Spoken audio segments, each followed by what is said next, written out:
ആനമങ്ങാട് കുന്നിന്മേൽ ഭഗവതി ക്ഷേത്രത്തിലെ ഈ വർഷത്തെ കളംപാട്ട് ഉത്സവത്തിന് തുടക്കമായി.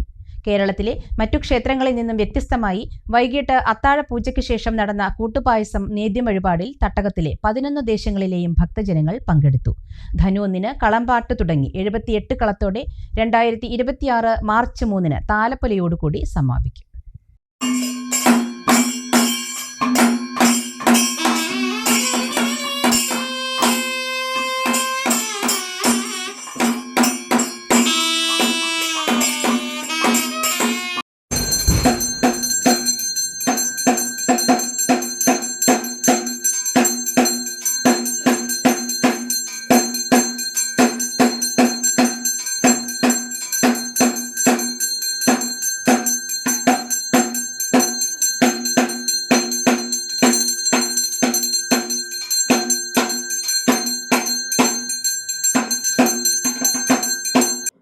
ആയിരം വർഷത്തിലധികം പഴക്കം ചെന്നതും തിരുമാതാംകുന്നിലമ്മ കുടപ്പുറത്ത് എഴുന്നള്ളിയെന്ന് ഐതിഹ്യമുള്ളതുമായ ആനമങ്ങാട് കുന്നിന്മേൽ ഭഗവതി ക്ഷേത്രത്തിലെ ഈ വർഷത്തെ കളംപാട്ട് ഉത്സവങ്ങൾക്ക് തുടക്കമായി.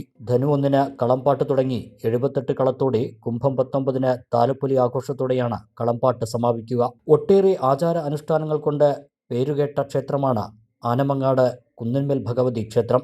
മഹോത്സവത്തിന് ക്ഷേത്രം തന്ത്രി ഇടത്തറ മുത്തേടത്ത് നാരായണൻ നമ്പൂതിരി, മേൽശാന്തി തെക്കുംപറമ്പത്ത് വാസുദേവൻ നമ്പൂതിരി, കളമെഴുത്ത് ആചാര്യൻ തെക്കേതിൽ ശ്രീഹരിക്കുറുപ്പ് എന്നിവരുടെ മുഖ്യ കാർമ്മികത്വത്തിലാണ് കളംപാട്ടിന് തുടക്കമായത്. വൈകിട്ട് അത്താഴ പൂജയ്ക്ക് ശേഷം നടന്ന കൂട്ടുപായസ നേദ്യം വഴിപാട് കേരളത്തിലെ മറ്റു ക്ഷേത്രങ്ങളിൽ നിന്നും വിഭിന്നമാണ്. തട്ടകത്തിലെ 11 ദേശങ്ങളിലെയും ഭക്തജനങ്ങൾ നേദ്യം വഴിപാടിൽ പങ്കെടുത്തു. ക്ഷേത്രം വകയായുള്ള പാടത്ത് വിളയിച്ച നെല്ല് ഉപയോഗിച്ചാണ് കൂട്ടുപായസം തയ്യാറാക്കിയത്. ആനമങ്ങാട് ശ്രീ കുന്നിന്മേൽ ഭഗവതി ക്ഷേത്രത്തിലെ കളംപാട്ട് ഉത്സവത്തിന് തുടക്കമായിരിക്കുകയാണ്. ആദ്യത്തെ ദിവസം 1-ാം കളം നാട്ടുകാരെല്ലാവരും കൂടെ ട്രസ്റ്റിയുടെ പേരിലാണ് കളംപാട്ട് നടത്തുന്നത്.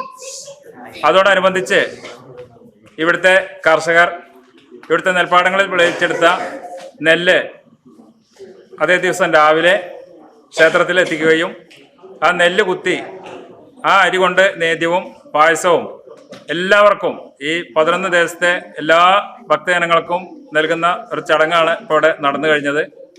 മറ്റ് ക്ഷേത്രങ്ങളിലൊന്നും തന്നെ ഇല്ലാത്ത ഒരു ചടങ്ങാണ് ഇത്. കളംപാട്ടിന്റെ സമാപനത്തോടനുബന്ധിച്ച് 11 ദിവസങ്ങളിലായി കേരളത്തിലെ പ്രശസ്ത കലാ സാഹിത്യ സാംസ്കാരിക രംഗങ്ങളിലെ പ്രമുഖർ പങ്കെടുക്കുന്ന നൃത്ത സംഗീത കവിയരങ്ങ് പരിപാടികൾ അരങ്ങേറും. പാട്ടുഘോഷം ദിവസമായ മാർച്ച് 2-ന് വൈകിട്ട് വിവിധ ദേശങ്ങളിലെ വേലവരവ് ഉത്സവത്തിൽ പ്രധാനമാണ്. നാരായണൻ അവനൂർ ചെയർമാനും NP മുരളി സെക്രട്ടറിയുമായ 39 അംഗ ട്രസ്റ്റി ബോർഡാണ് പരിപാടികൾക്ക് നേതൃത്വം നൽകുന്നത്. അൽസലാമ ഐ ഹോസ്പിറ്റൽ സേവനത്തിന്റെ 20-ാം വർഷത്തിലേക്ക് 21 ലക്ഷത്തോളം സന്തുഷ്ടരായ ഉപഭോക്താക്കളും 2 ലക്ഷത്തോളം തിമിര ശസ്ത്രക്രിയകളും പൂർത്തിയാക്കിയ മലബാറിലെ ഏക കണ്ണാശുപത്രി.